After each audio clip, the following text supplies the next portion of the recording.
governor of the Northern Mariana Islands, Benigno Fitial, has become the first governor of any US insular area to be impeached.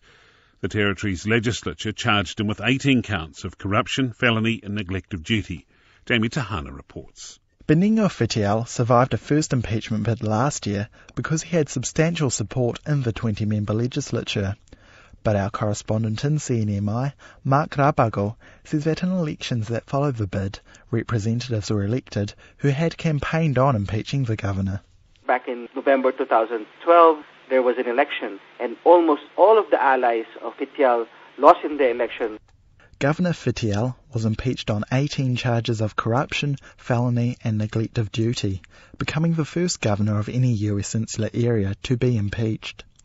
Glen Hunter, who last organised a number of rallies against corruption, says the 18 charges only scratch the surface of the governor's alleged corruption.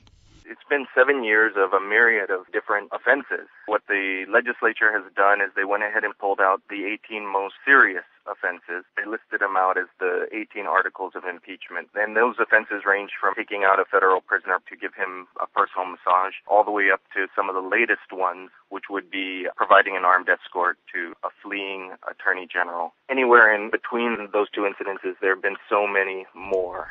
Glen Hunter says he and many others in the territory are happy that the legislature pursued what he calls their mandate to impeach their governor. But Mr. Fitial has his defenders.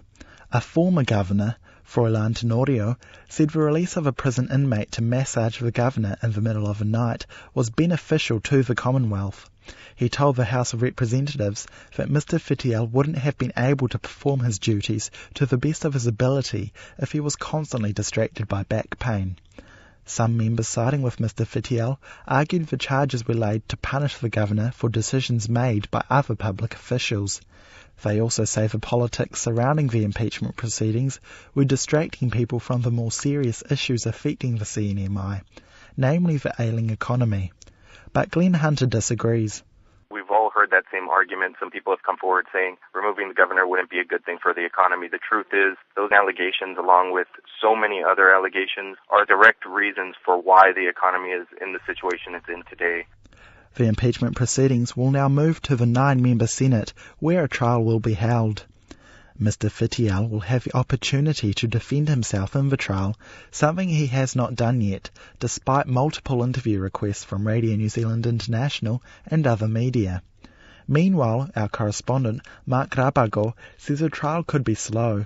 They have weighed the evidence by themselves before coming up with a decision on the matter, and it would take probably a few weeks or even probably a couple of months before this process is finalized. Mark Rabago says that if at least 6 members convict Mr. Fitial on at least one of the charges, he will be removed from office and the Lieutenant Governor, Eloy Enos, will take his place. This is Jamie Tahana.